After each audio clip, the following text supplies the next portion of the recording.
नमस्कार दोस्तों। सभी ध्यानी मित्रों को मैं नम्रता आत्म वंदन करती हूँ। आज हमारे बीच में pyramid master mister Satyapal Sharma ji उपस्थित हैं। सर के बारे में मैं बताना चाहूंगी। सर 2014 से ध्यान की जर्नी में आ गए हैं और 2021 में पीएसएसएम से सर जुड़े। यहाँ पे सर ने स्पिरिचुअल टैबलेट का एक कोर्स किया है और अब सर आनापानासती ध्यान सिखाते हैं और स्वयं भी करते हैं। तो इन्हीं छोटे शब्दों के साथ में इस बड़े से मंच पे मैं अपने सर का बहुत बहुत स्वागत करती हूँ, अभिनंदन करती हूँ। जी सर, आपका स्वागत है। जी ओवर टू यू। थैंक धन्यवाद यू सर। धन्यवाद, थैंक यू। आत्मवंदन सभी को और बहुत बहुत अभिनंदन। और मुझे यहाँ आने का अवसर देने के लिए आपका बहुत बहुत धन्यवाद। आइए आज के सेशन की शुरुआत करते हैं। पहले ध्यान और फिर ज्ञान। ध्यान के लिए सभी अपने दोनों पैरों को क्रॉस करके आलती पालती, अगर अगर जमीन पे बैठे हैं तो आलती पालती मार के बैठे, किसी दीवार का सहारा ले लें। और अगर आप चेयर्स पे बैठे हैं तो क्रॉस लेग बैठे, दोनों हाथों की उंगलियों को फंसा लें और गोद में इस तरह रखें कि आपकी बॉडी का जो स्ट्रक्चर है वो एक तरह से पिरामिड स्ट्रक्चर बन जाता है। और उसके बाद अपनी रीढ़ की हड्डी को सीधा रखते हुए, गर्दन को सीधा रखते हुए, अगर आपने कुछ चश्मे पहने हुए हैं तो उतारते और अपनी आंखों को बंद करते हुए बहुत ही कोमलता से आंखें बंद करेंगे। और उसके बाद एक गहरी लंबी सांस लेंगे जो आपकी नाभि तक जाएगी। और फिर उस सांस को धीरे धीरे छोड़ते हुए अपने शरीर को पूरी तरह से शिथिल करेंगे। फिर एक गहरी लंबी सांस लेंगे और धीरे धीरे सांस को छोड़ते हुए अपने पूरे शरीर को ढीला छोड़ देंगे। और फिर एक बार एक गहरी लंबी सांस लेते हुए पूरे शरीर को ढीला छोड़ते हुए सांस को भी छोड़ दीजिए। और अब अपनी सहज प्राकृतिक स्वाभाविक सांस के साथ अपने आप को जोड़ दीजिए। अपना पूरा ध्यान समर्पण केवल आती और जाती हुई सांस के साथ बनाए रखें। केवल वर्तमान पल के साथ जुड़े रहें, ना अतीत न भविष्य, केवल वर्तमान पल। और हर पल के साथ आती हुई एक नई सांस, बस उसी के प्रति पूरी तरह से समर्पण बनाए रखें। और मन को पूरी तरह से खाली कर दें। कोई विचार नहीं, कोई विकार नहीं, केवल शून्य अवस्था मन की।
प्रत्येक सांस के साथ एक नया जीवन, एक नई जीवनी शक्ति अंदर आ रही है, और प्रत्येक जाती हुई सांस के साथ सारी नकारात्मकता,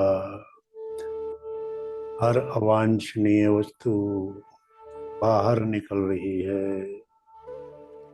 मन शांत है और हम ब्रह्मांडीय ऊर्जा से जुड़ गए हैं।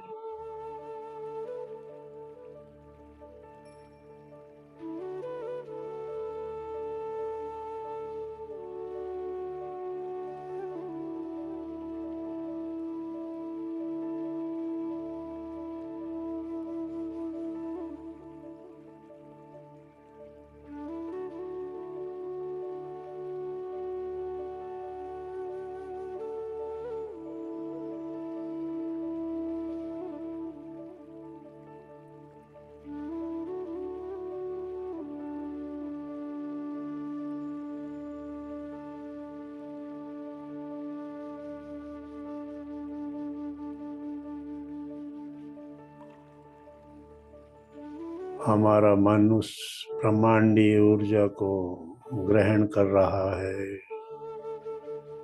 और मन से यह ऊर्जा मस्तिष्क को, और मस्तिष्क से हमारी सभी चक्रों को यह ऊर्जा धीरे धीरे सक्रिय और शुद्ध कर रही है।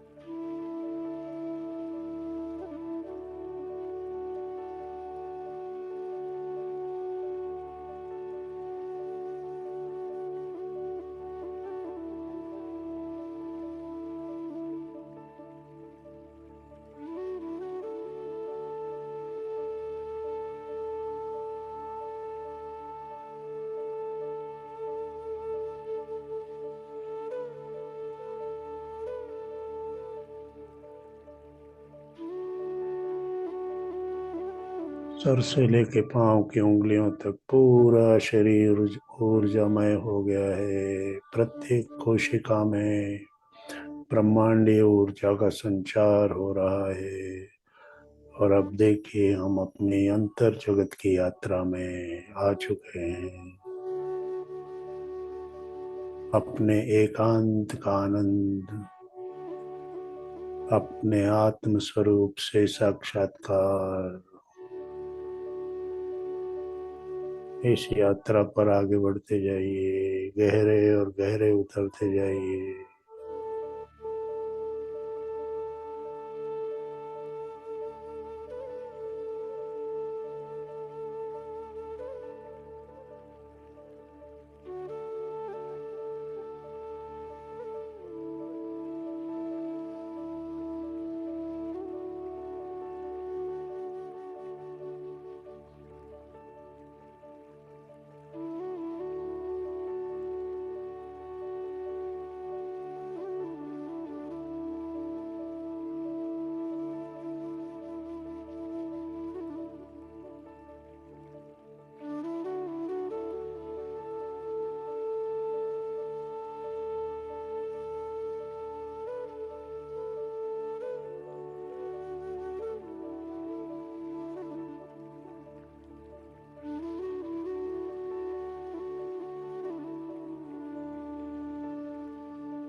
विश्व ऊर्जा के उस अथाह भंडार के साथ हम जुड़ गए हैं, और हमारे सहस्त्रार चक्र के माध्यम से ऊर्जा की किरणें, ऊर्जा के प्रकाश के बिंदु धीरे धीरे हमारे अंदर प्रवेश करते जा रहे हैं। अपना ध्यान अपने आज्ञा चक्र पे लगाइए।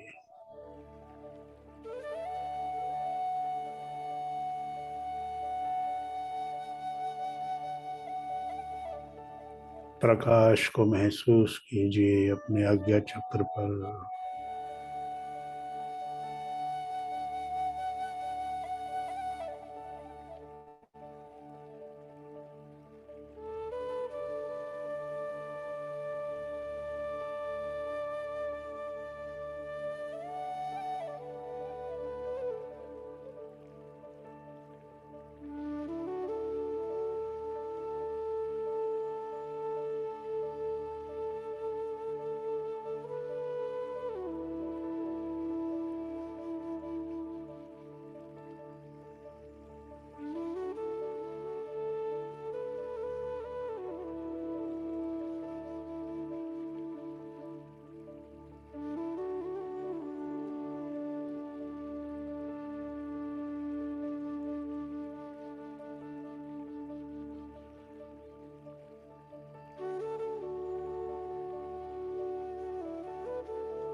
अब इस कॉस्मिक एनर्जी को अपने कंठ में स्थित विशुद्धि चक्र पर महसूस कीजिए।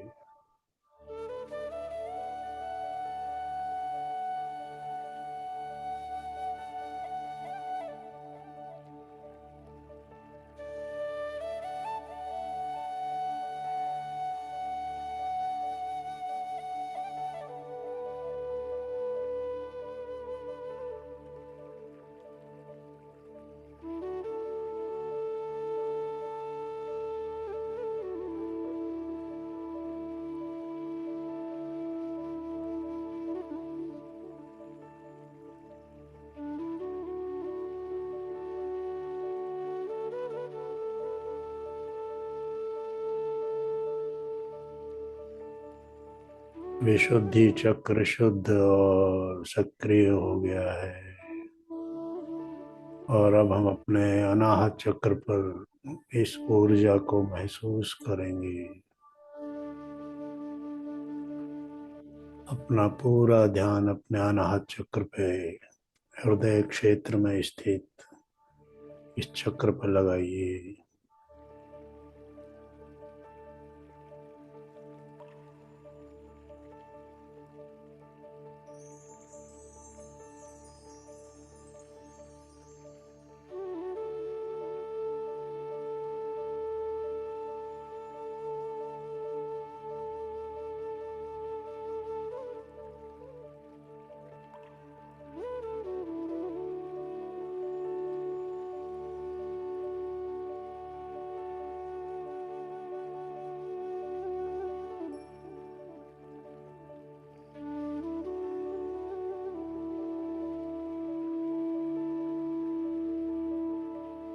अनाहत चक्र के सभी ब्लॉकेजेस दूर हो गए हैं और शुद्ध और सक्रिय हो गए हैं। अनाहत चक्र और प्रेम, करुणा, दया, सार्वभौमिक प्रेम हमारे अंदर जागृत हो रहा है।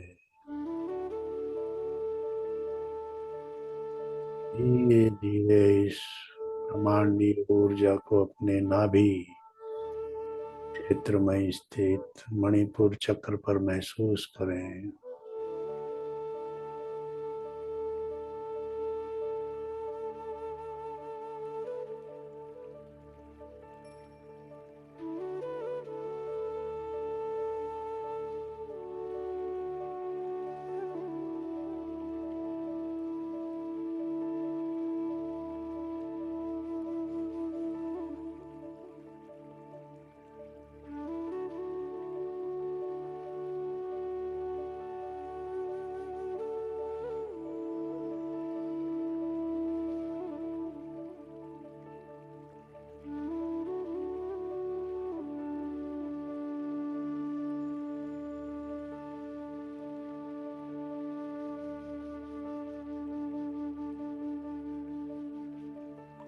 हमारे पाचन तंत्र से संबंधित सभी अंग शुद्ध और सक्रिय हो गए हैं।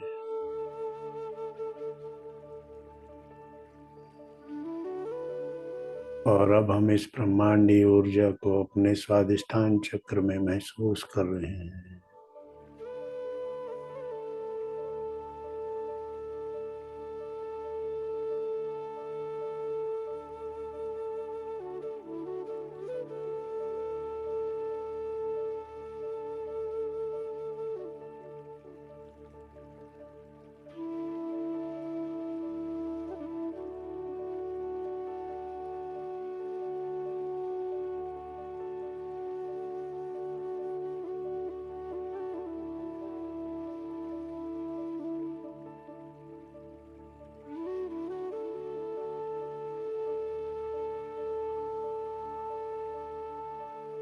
हमारे निष्क्रमण तंत्र के सभी अंग सक्रिय हो गए हैं, ऊर्जावान हो गए हैं। और अब हम इस ऊर्जा को अपने मूलाधार चक्र में महसूस कर रहे हैं।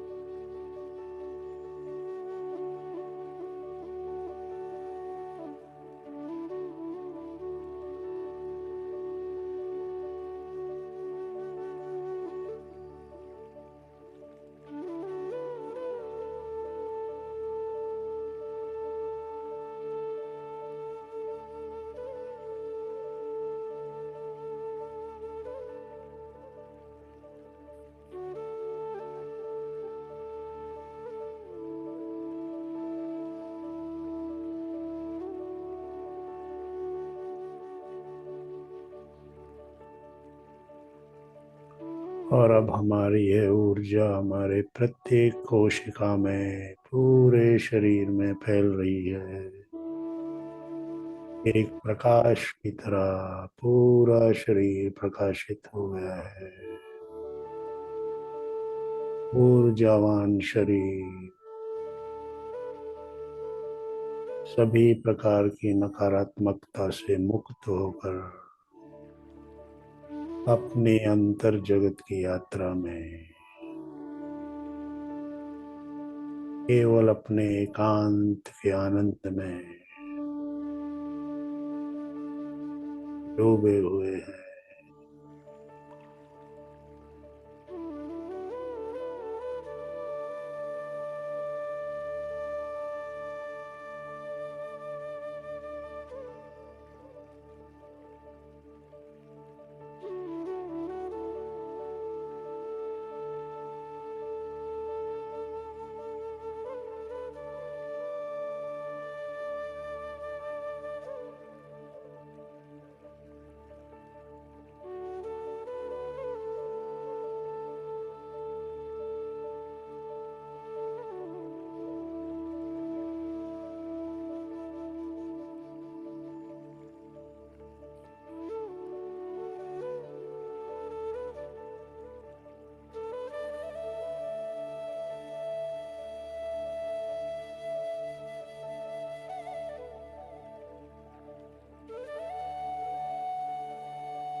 न अतीत की पश्चाताप, न भविष्य की चिंता, केवल वर्तमान पल का आनंद। डूबे रहिए इसी आनंद के पल में और हर आती हुई सांस का स्वागत करिए।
पूरी तरह से रिलैक्स्ड शरीर, निर्विचार स्थिति में शांत मन और दृढ़ स्थिति में बुद्धि पूरी तरह से ध्यान की अवस्था में गहरे और गहरे उतरेंगे और आत्म साक्षात्कार की दिशा में आगे बढ़ेंगे।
बाहरी संसार के विस्तार से दूर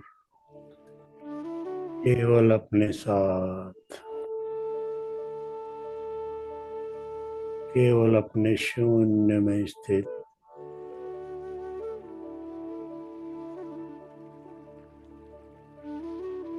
न कोई विचार, न कोई विकल्प, पूरी तरह से शून्य मन,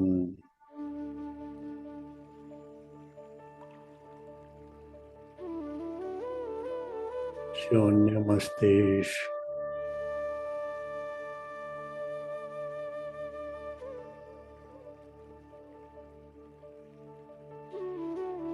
और ब्रह्मांडीय ऊर्जा का यह प्रवाह पूरे शरीर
मूलाधार चक्र से अब ब्रह्मांडीय ऊर्जा ऊपर की ओर उठ रही है।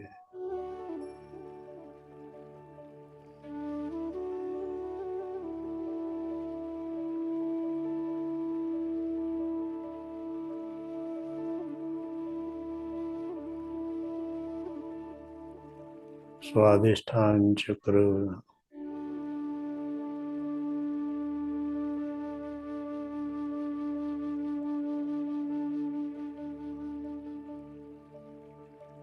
मणिपुर चक्र,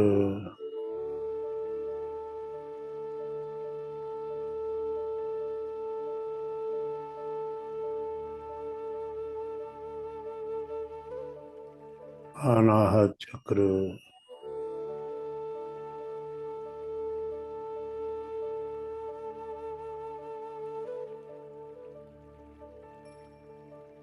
विशुद्धि चक्र,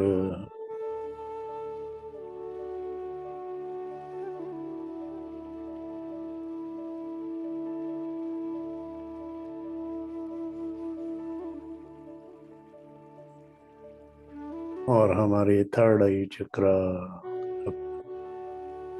ये ऊर्जा आ गई है।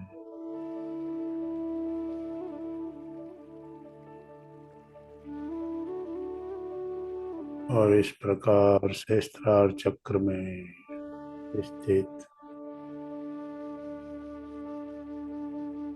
ऊर्जा के स्रोत में आकर मिल गई है। पूरे शरीर में ब्रह्मांडीय ऊर्जा का एक चक्र बन गया है।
गहरी शांति,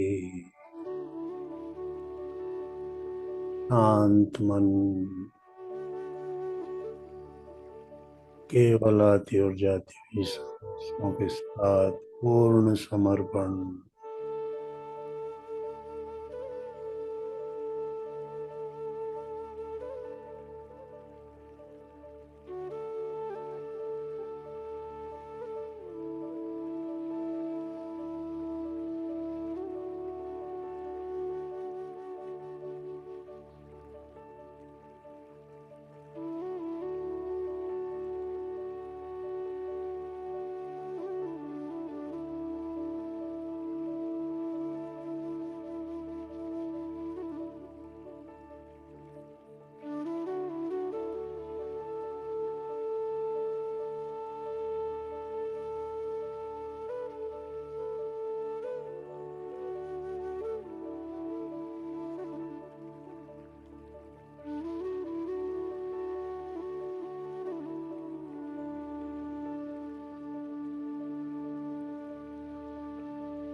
आखिरी 5 सेकंड।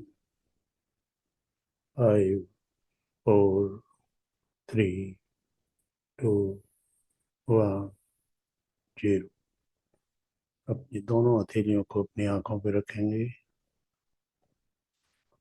पूरी ऊर्जा को महसूस करेंगे अपने चेहरे पे।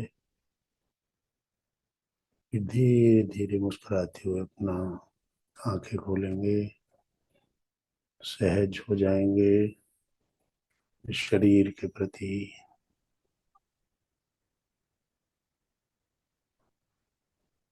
Thank you so much sir, बहुत गहरा ध्यान था। जी, थैंक यू, वेलकम। अब सर हमें ज्ञान की सागर में गहरे ले जाने के बाद में अब सर हमें ज्ञान के सागर से अवगत कराने जा रहे हैं। सर का आज का टॉपिक है बीमारियों को किस तरह से आध्यात्मिक उपचार से ठीक किया जा सकता है। तो जो बीमारियां आजकल बहुत ही कॉमन है, उन कॉमन बीमारियों के लिए सर इस पे हमें प्रकाश डालेंगे। तो सर आपसे अनुरोध है कि आप इस टॉपिक पे अपनी विजडम शेयर करें। Thank you so much sir. जी, थैंक थैंक यू। जी, उमा जी, थैंक यू। तो आज का जो टॉपिक है बहुत इम्पोर्टेंट है और समझने की जरूरत है कि हमारा सबसे बड़ा जो शत्रु है वो क्या है। बीमारियां। शरीर जैसे ही बीमार होता है हमारा जीवन बदल जाता है। जिस सहज तरीके से हम जीवन को जी रहे हैं, लेकिन अचानक कोई ऐसा कुछ होता है, एक साधारण सा अगर सर्दी जुकाम भी लग जाए तो आपका जीवन बदल जाता है। आपको एकदम लगता है कि ये प्रायोरिटी है, इससे कैसे दूर हो, मुक्त हो, और बाकी चीजें बाद में देखूं। आप लेट जाते हैं, सो जाते हैं, आराम करने लगते हैं, क्योंकि आपको वो बीमारी होगी। आपको मालूम है कि ये 3-4 दिन में ठीक हो जाएगी, लेकिन उस पर्टिकुलर पीरियड में आप बाकी जो अपना जीवन है उससे मुक्त हो गए, अलग हो गए। अब आपका किसी चीज में मन नहीं लग रहा है। तो जब एक छोटी सी बीमारी, छोटा सा इलनेस हमारे पूरे सिस्टम को बदल देता है, हमारे खाने पीने के तरीके को बदल देता है, ये खाऊं वो नहीं खाऊं, क्या खाऊं, किससे पूछूं, कौन सी दवाई लूं, ये करूं वो करूं, यानी इतना सारा कंसंट्रेशन हमारा उस बीमारी पे हो जाता है, जो कि एक छोटी सी बीमारी हो तब भी। तो अगर जीवन में हमको कभी बड़ी बीमारियों का सामना करना पड़े तो फिर कैसे जीवन पूरी तरह से बदल जाता है। केवल एकमात्र वो बीमारी ही रह जाती है जिसके साथ हम पूरा दिन भर दिन रात करते रहते हैं कि ये कैसे मैं इससे मुक्त हो जाऊं। तो जैसे हम कहीं जा रहे हैं और पैर कीचड़ में पड़ गया तो हम पहली प्रायोरिटी होती है कि उसको धो के साफ करें। ऐसा नहीं हो सकता कि हम कीचड़ लगे हुए पैर में ही हम जाते रहें। पहली प्रायोरिटी होती है कि जहां भी कभी कहीं नजदीकी जगह पे जाके इसको धो के मैं आगे बढ़ूं, यानी दोबारा मैं वैसी स्थिति में आ जाऊं जिस स्थिति में था, और ये जो मैं गंदा हो गया हूं इससे मुझे मुक्त होना। तो बीमारी भी एक तरह से वही चीज है।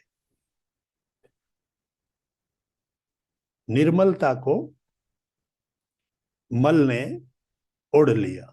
निर्मल है शरीर, इसके अंदर कोई मल नहीं है, लेकिन इसके अंदर जैसे ही कोई बीमारी प्रवेश करती है तो वो निर्मलता दूर हो जाती है और पहली प्रायोरिटी हो जाती है कि ये बीमारी को कैसे दूर करो। अब बीमारी को समझना होगा कि बीमारी एक्चुअली है क्या। तो बीमारी को समझने के लिए पहले ये देखना होगा कि हम क्या है। ये शरीर जो है, ये जो दिखाई दे रहा है, बीमारी इसके अंदर आती है। तो हमारा जो पहले तो वो स्ट्रक्चर समझना पड़ेगा कि मूल रूप से ये बीमारियों का सोर्स क्या है, उद्गम स्थल क्या है। क्योंकि कोई ना कोई चीज, हर चीज का कोई ना कोई उद्गम स्थल होता है, कोई सोर्स होता है जहां से वो बीमारी फैलती है। चाहे कोई वायरस हो, चाहे कोई बैक्टीरिया हो, किसी भी तरह की बीमारी हो, उसका कोई एक सोर्स होता है, वहां से वो फिर फेवरेबल कंडीशन मिल जाए तो फिर वो फैलने लगता है। तो हम फेवरेबल कंडीशंस प्रोवाइड करते हैं अपने अंदर। अगर कोई ऐसी चीज आ जाती है तो उसको जब हम फेवरेबल कंडीशन प्रोवाइड करते हैं तो वो बीमारी बनकर हमारे शरीर में मैनिफेस्ट हो जाती है। तो हम क्या हैं, हम जो दिखाई दे रहे हैं वो एक्चुअली हमारी फिजिकल बॉडी है। और बीमारी का ओरिजिन जो है वो होता है एनर्जी बॉडी से। हमारे शरीर के अंदर जो नाड़ी तंत्र है, नर्वस सिस्टम जो है, और जो तीन प्रमुख नाड़ियां हैं हमारे स्पाइनल कॉर्ड पर स्थित तीनों जो नाड़ियां हैं, ईड़ा नाड़ी, पिंगला नाड़ी और सुषुम्ना। सुषुम्ना बीचों बीच है, उसके नीचे हमारे मूलाधार चक्र से निकलती हैं ये नाड़ियां, और एक दूसरे को क्रॉस करती हुई यहाँ पर आकर आज्ञा चक्र में मिल जाती हैं। तो सुषुम्ना को हम सरस्वती कहेंगे, और गंगा और यमुना इस प्रकार से नीचे से वो निकलती हैं, और ये आज्ञा चक्र पर आकर ये इनका संगम स्थल है। तो ये हमारा एनर्जी बॉडी का। इसके अलावा बहुत सी हजारों नाड़ियां, 72,000 नाड़ियां जो है वो आके हमारे मणिपुर चक्र पे यानी ये नाभि पे आकर मिलती हैं। तो ये पूरा जो सिस्टम है ये हमारे ऊर्जा का शरीर है, ये ऊर्जा शरीर है। और जो 7 जो चक्र हैं हमारे, वो इस ऊर्जा शरीर के एनर्जी सेंटर्स हैं, ऊर्जा केंद्र है। एक पूरे कंप्लीट पिक्चर का ये बीच बीच में कंट्रोलर्स हैं, नियंत्रक है। और एनर्जी को पूरे शरीर में बांटने के लिए इन सभी चक्रों को अलग अलग ग्रंथियों से जोड़ा गया है, और उन ग्रंथियों को फिर ऑर्गन्स से जोड़ा गया है। तो स्वास्थ्य को सबसे पहले हम समझें कि अगर हम कहते हैं कि मैं स्वस्थ हूं, तो क्या इसका मतलब सिर्फ शरीर के बीमार ना होने से मतलब है कि मेरे शरीर में कोई बीमारी नहीं है, मैं स्वस्थ हूं? एक्चुअली स्वास्थ्य को हमको एक समग्र रूप में देखना होगा। और समग्र रूप में जब स्वास्थ्य को देखते हैं तो हमारी पूरी रचना के चार 3 भाग हैं, और एक है हमारा सामाजिक जो रूप है। तो भौतिक शरीर, फिजिकल बॉडी, मानसिक मन शरीर, मेंटल बॉडी, उसके बाद इमोशनल भावनात्मक शरीर, और फिर सामाजिक, समाज से हमारा तो सोशल जो हमारे रिलेशन। अब इन चारों से एक्चुअली हम कंट्रोल हो रहे हैं। हमारा जो नियंत्रण है वो वहां है। तो फिजिकल बॉडी के अंदर जो कुछ भी दिखाई देता है वो बाद में दिखाई देता है। पहले ये हमारी मेंटल बॉडी, इमोशनल बॉडी और सोशल जो हमारे रिलेशंस है, सोशल रिलेशंस, वहां से ये बीमारी नीचे आती है फिजिकल बॉडी में। यानी ये जो फिजिकल बॉडी जिसमें बीमारी दिखाई दे रही है, इसके अंदर वो बीमारी बहुत बाद में आई है, यानी दिखाई दी है। ये लक्षण यहाँ पर दिखाई दिए हैं। तो बीमारी के जो लक्षण हैं वो सिर्फ यहाँ आके प्रकट होते हैं, यानी उस बीमारी ने अपने आप को प्रकट किया है इस शरीर के अंदर, जबकि उसका ओरिजिन जो है वो कहीं और था। तो वो जो ओरिजिन है उसको समझने की जरूरत है, और वहीं पर हम कहते हैं कि स्पिरिचुअल आधार पर, आध्यात्मिकता के आधार पर किस तरीके से उन बीमारियों को हम दूर कर सकते हैं। तो आध्यात्मिकता का मतलब क्या हुआ? हम सोल से अपने आप को पहचाने कि मैं रियल में, मेरा वास्तविकता मेरी क्या है, ये शरीर नहीं है, मेरा सोल है। सोल एक एनर्जी है, और हमारी जो एनर्जी बॉडी है उसके अंदर उस एनर्जी से ही पूरी बॉडी के अंदर एनर्जी का फ्लो होता है, वो सोर्स होता है, वो एनर्जी को लेता है, रिसीव करता है, और उसके बाद वो पूरी बॉडी में एनर्जी को देता है।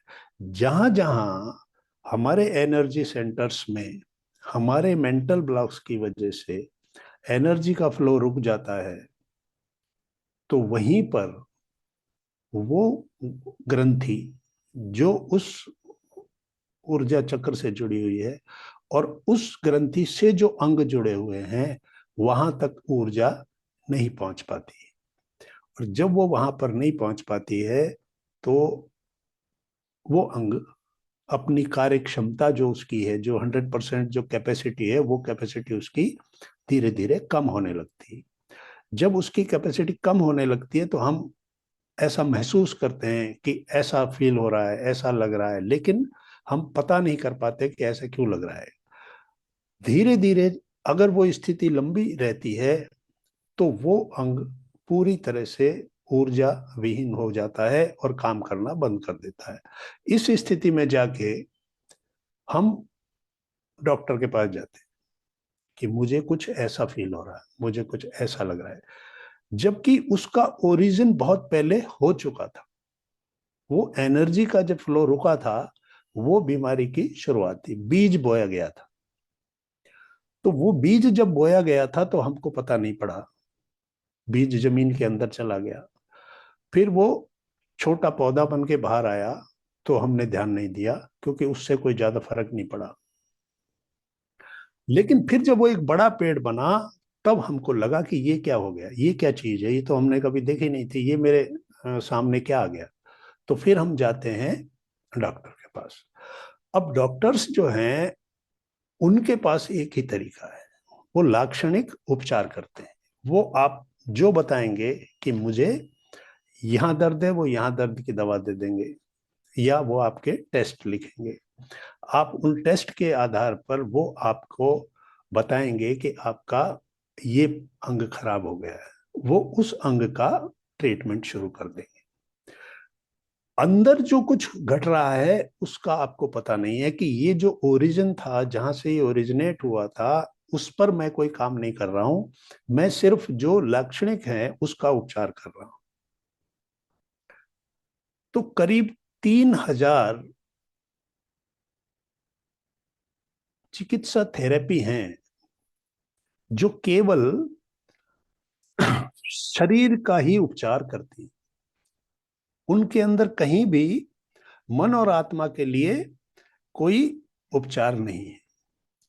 मन और आत्मा का उपचार जब तक हम नहीं समझेंगे, तब तक हम इन लाक्षणिक जो इलाज हैं, इनमें फंसे रहेंगे, और इसी के आधार पर हम अपना जितना भी पैसा हमारे पास होता है, इन बीमारियों पर हम खर्च कर देते हैं, इस शरीर को वापस वैसा ही करने के लिए जैसा ये था। जैसा ये शरीर हमारे पास था, उसको हमने ही उस स्थिति में पहुंचाया, और उसको वापस पाने के लिए अब हमने जितना भी पैसा हमारे पास अवेलेबल है, वो उस पर लगाते हैं। फिर भी उसकी जो जड़ है, वो खत्म नहीं होती है उस बीमारी की। उस बीमारी से जो इफेक्ट आया है, जो अंग खराब हुआ है, सिर्फ उसका इलाज करके आपको थोड़ी राहत मिलती है, लेकिन क्योंकि वो बीज अभी वही है, तो वो फिर वापस बढ़ जाता है, वापस फिर पैदा हो जाता है। और इसीलिए हम इसको एक एग्जाम्पल से समझें कि अगर एक झील के किनारे एक बिल्डिंग बनी हुई है, उस बिल्डिंग में उस बिल्डिंग में उसकी छाया उस पानी में पड़ रही है। अगर आपको कुछ भी सुधार करना है उस छाया में, तो आप बिल्डिंग पर काम करेंगे, तो वो छाया अपने आप ठीक हो जाएगी। और अगर पानी में जाके अगर आपने पानी को हिलाने की कोशिश की और उस छाया को ठीक करने की कोशिश की, तो वो फिर वैसी की वैसी हो जाएगी। तो काम करने की जरूरत कहाँ है? काम करने की जरूरत है उस बिल्डिंग पर, जो उस वो छाया अपने आप हो जाएगी। तो बॉडी, ये शरीर क्या है? ये फिजिकल बॉडी, ये है छाया। और असली जो हमारा शरीर है वो है मन, आत्मा और ऊर्जा शरीर। तो हमारे शरीर की, फिजिकल बॉडी की बात हमने देखी। फिर हम आते हैं फिजिकल बॉडी, यानी जिस पर की चीजें दिखाई देंगी। फिर आता है मेंटल बॉडी, मन। मन जो है, मेंटल बॉडी, मन जो है हमारा, तो मानसिक स्थिति, ये एक इतनी बड़ी फैक्टर है कि हमारे अंदर जितना भी हम उसको अरिषड वर्ग कहते हैं, 6 तरह के शत्रु हमारे अंदर रहते हैं। काम, क्रोध, मद, मोह, लोभ, मात्सर्य। इनकी मात्रा जैसे जैसे बढ़ती है, वैसे वैसे हमारा, या ये हमारे नियंत्रण से बाहर होते हैं, तो वैसे वैसे ये हमारे जो ऊर्जा शरीर है उस पर असर डालते हैं, और हमारे जो ऊर्जा केंद्र हैं उनके अंदर ब्लॉक्स पैदा कर देते हैं। तो हम कहते हैं मेंटल ब्लॉक। तो वो मेंटल ब्लॉक यानी कि मानसिक जो बाधा हुई है उत्पन्न, वो ट्रांसफर कहाँ हो गई? वो होती है हमारे एनर्जी बॉडी में। और एनर्जी बॉडी, अब सपोज कीजिए कि घृणा है किसी से, द्वेष है, घृणा है, ईर्ष्या है, तो हमारा जो ये अनाहत चक्र है, हार्ट चक्र, ये किससे जुड़ा हुआ है? ये लोगों से जुड़ा हुआ है। इसका काम क्या है? प्रेम, करुणा, दया, सार्वभौमिक प्रेम, सभी से प्रेम, जितनी भी अच्छी संवेदनाएं जो हैं वो सारी यहां से हैं। लेकिन इनका अगर रिवर्स आपके अंदर है, किसी के प्रति क्रोध से आप भरे हुए हैं, उस व्यक्ति ने ऐसा किया, उसने मेरा ये नुकसान किया, उसके प्रति लगातार आपके मन से वो क्रोध नहीं जा रहा, फिर वो क्रोध घृणा में बदल गया, द्वेष में बदल गया, तो ये आपका ब्लॉक हो गया। वो मेंटल ब्लॉक जो है वो कहाँ आ जाएगा? वो उस पर्टिकुलर चक्र को, उस ऊर्जा केंद्र को रोक देगा, वहां के एनर्जी के फ्लो को रोक देगा। तो जो हृदय अनाहत चक्र से रिलेटेड जो भी हमारा जो फील्ड है, जो हमारे हार्ट है, लंग्स हैं, ये जो पूरा एरिया है ये इफेक्टेड होने लगेगा। आपको श्वास की बीमारी, हार्ट की बीमारी, ये बीमारियां जो हैं शुरू हो जाएंगी। अब ये मैनिफेस्ट कब होंगी? जब ये कॉन्स्टेंटली ये भाव अंदर बना रहेगा, तो ये ऊर्जा चक्र ब्लॉक रहेगा, और इन अंगों को जो एनर्जी की जरूरत है वो वहां नहीं मिल पाएगी। तो इसलिए वो लगातार जब आप उस भाव को बनाए रखेंगे, उस विचार को बनाए रखेंगे, तो वो जो आपका मेंटल बॉडी है वो फिजिकल बॉडी को वो रोग ट्रांसफर कर देगा। तो मनोदैहिक रोग, मन से देह में जाने वाले रोग, मनोदैहिक इसलिए हम कहेंगे।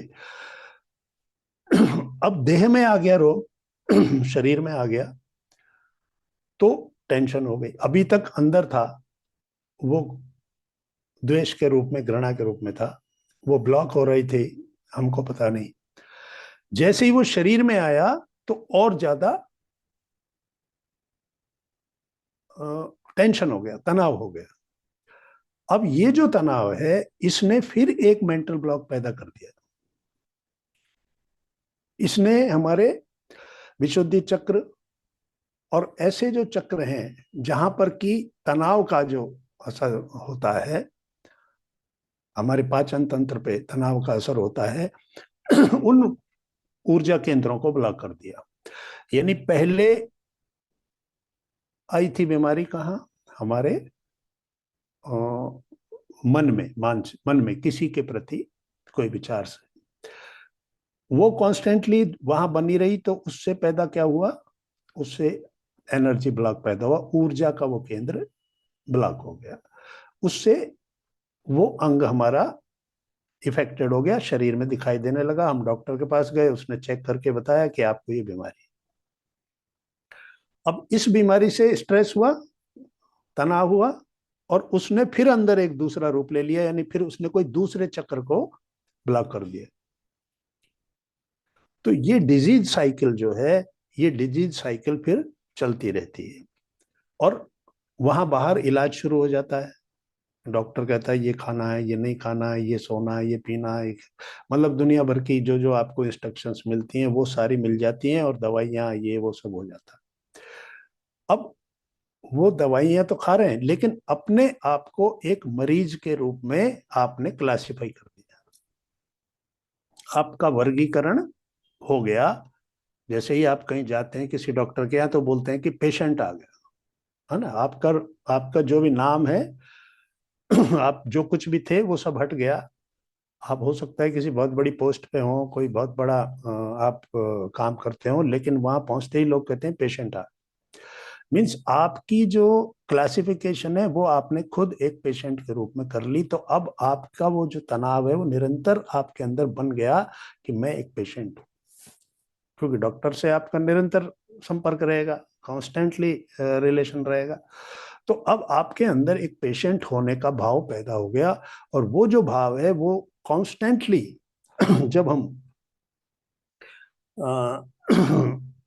अपने ही विचारों के साथ डिसहार्मोनी बना लेते हैं, यानी अब आप अपने आप को कोस भी रहे होंगे, आप अपने आप से ही वो भी करेंगे कि मैंने ये गलती करी, मैंने वो किया। तो इस तरीके से आप अपने ही अंदर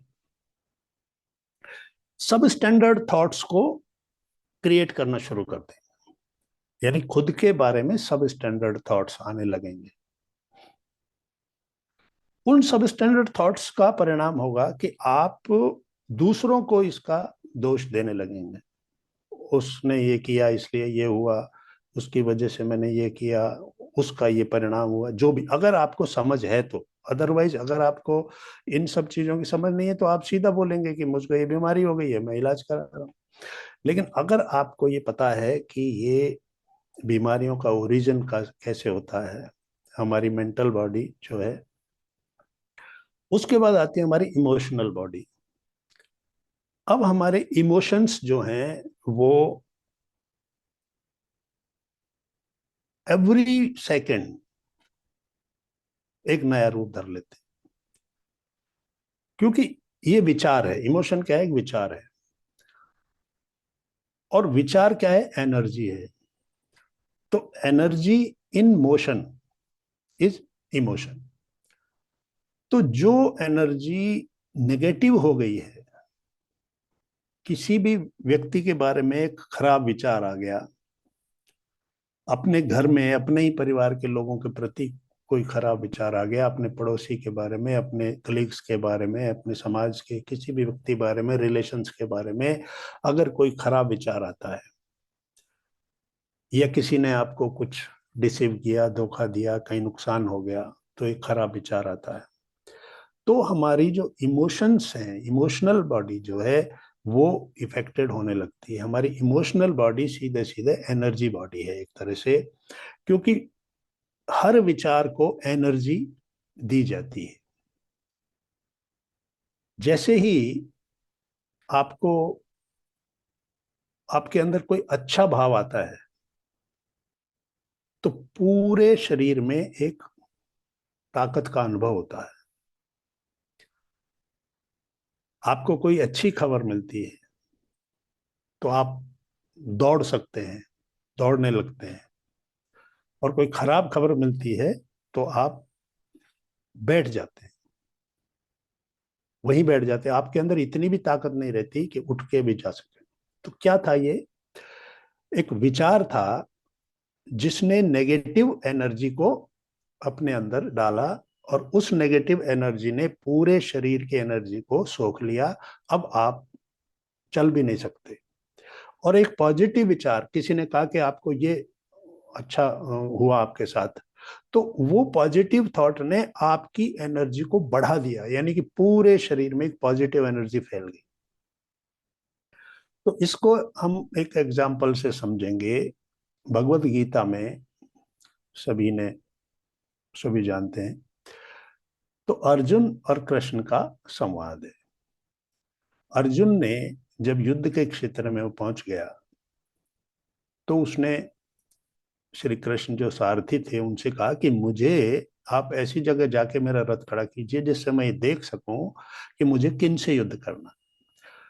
तो इस स्थिति तक वो क्या है, बहुत उत्साह में है, युद्ध के लिए तैयार है, पूरी तैयारी की है उसने और जीतने के पूरे इरादे से आया।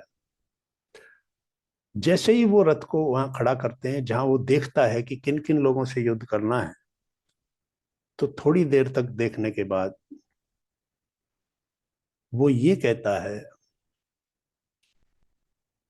कि मैं ये युद्ध नहीं करूंगा, मेरे हाथ से ये मेरा धनुष गिर रहा है, मेरा कंठ सूख रहा है, मेरा पूरा शरीर खड़े भी रहने लायक नहीं है। और वो पूरी तरह से जो इतना उत्साह में था, जो पूरी तरह से युद्ध के लिए तैयार था, वो कहता है कि ये मेरा धनुष भी मेरे हाथ से गिर रहा है, इसको भी पकड़ने के लायक मेरी वो नहीं है, मेरा कंठ सूख रहा है और मेरे अंदर मेरे पैर कांप रहे हैं, मैं खड़ा भी नहीं रह पा रहा। और वो रथ के पिछले हिस्से में जाके बैठ जाता है। अब ये शरीर की ये स्थिति कैसे हुई? एक योद्धा, धनुर्धर, कितनी ही शक्तियां उसने प्राप्त की हुई थी, कितने ही शस्त्र उसने प्राप्त किए थे, लेकिन ऐसा क्या हुआ कि जो वो अपने धनुष को उठाने की भी स्थिति में नहीं रहा, उसका शरीर खड़े रहने की भी स्थिति में नहीं रहा, उसका कंठ सूख गया? क्योंकि मोह, अपने ही लोगों से युद्ध करने का वो जो मोह उसके अंदर उत्पन्न हुआ कि मेरे गुरु, मेरे मित्र, मेरे सखा, मेरे रिश्तेदार, मेरे अपने कुटुंब के सारे लोग यहाँ खड़े हुए हैं, इन लोगों को मारकर मुझे इनको मारना पड़ेगा तब मैं युद्ध को जीतूंगा। यानी युद्ध जीतने की शर्त यह है कि इनको मारना है, और ये तो वही लोग हैं जिन जो मेरे हैं, तो जो मेरा है उसको मैं कैसे मारूं? तो ये मोह की जो अंदर एक तरह से आक्रमण हुआ, वो इतनी तेजी से फैला, तो उसके इमोशंस में उस मोह का ऐसा आक्रमण हुआ कि उसकी पूरी एनर्जी बॉडी जो थी, वो पूरी एनर्जी जो है ड्रेन हो गई। और जब वो एनर्जी ड्रेन हो गई तो उसने कहा कि मैं इसको भी नहीं पकड़ पा रहा हूं, मैं खड़ा भी नहीं रह पा रहा हूं, मेरा कंठ सूख रहा है, प्यास एकदम। क्योंकि एनर्जी जब ड्रेन हो गई तो एनर्जी चाहिए, तो तुरंत एनर्जी कहां से मिलती है? पानी पिएंगे तो ऐसी स्थिति क्यों हुई? क्योंकि मोह का उस पर ऐसा हमला हुआ। तो हमारे दैनिक जीवन में हम कितनी ऐसी स्थितियों से गुजरते हैं जहां मोह का काम यानी कामनाओं की इच्छा बढ़ जाती है, ये चीज चाहिए। क्रोध, किसी चीज पर कोई नुकसान हो गया, किसी ने कुछ कह दिया, अपमान कर दिया, क्रोध की ज्वाला। तो क्रोध के बाद अपने शरीर की स्थिति को चेक करिए आप कि कैसा शरीर हो जाता है। एकदम आपको लगेगा मैं कहीं बैठ जाऊं। मोह, आपको अपने किसी व्यक्ति के बारे में कोई खबर मिले कि कुछ गलत हो गया है, एकदम आपका शरीर एकदम ऐसा हो जाएगा।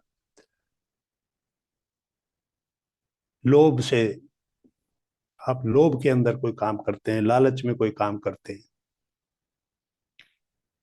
मात्सर्य यानी कि ईर्ष्या, ये सभी जो चीजें हैं, ये वो नेगेटिव इमोशंस हैं जो हमारी एनर्जी को ड्रेन कर देते हैं।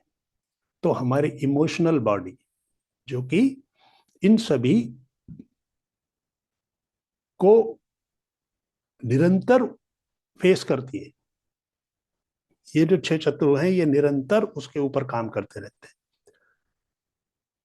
तो इमोशनल बॉडी भी हमारी उस एनर्जी बॉडी को कमजोर कर देती है। तो उस इमोशनल बॉडी से जब वो बीमारी, वो एनर्जी जब नेगेटिव एनर्जी में बदल गई, जो पॉजिटिव एनर्जी नेगेटिव में बदल गई, तो वहां से भी बीमारी ने अपने अंदर प्रवेश कर लिया। कहीं कुछ कुछ भी हो सकता है, किसी को पैरालिसिस हो जाता है, किसी को कुछ हो जाता है अचानक। जब बहुत ज्यादा ये इमोशन बहुत ज्यादा बड़ा रूप ले लेता है, उस इमोशन से मुक्त नहीं हो पाता, तो बहुत तरह की बीमारियों का, कैंसर भी अगर देखा जाए तो किसी एक नेगेटिव थॉट को कंटिन्यूअसली, किसी ने आपके साथ 20 साल पहले कोई ऐसा काम किया, लेकिन वो जा नहीं रहा, अंदर से नहीं निकल रहा, तो वो निरंतर वहां बने रहकर आपके अंदर ही अंदर कोई ऐसा पार्ट जो है आपका खराब कर देगा। तो ये emotional body, mental body, emotional body, और ये फिजिकल बॉडी पे होता है। तो आध्यात्मिक तरीका उपचार का क्या है? अध्यात्म का मतलब है हम अपनी जो रचना है उसके बारे में सोचें कि हम क्या हैं। बेसिकली हम एक आत्मा है और ये शरीर है। एक आत्मा ने एक शरीर को पहना हुआ है, और हम इस आत्मा और शरीर यानी चेतना और पदार्थ, भौतिक ये जो संसार है, इसके जो पांच जो तत्व हैं, अग्नि पृथ्वी जल वायु आकाश, इससे ये शरीर बना। लेकिन क्या ये शरीर अपने आप में कंप्लीट है?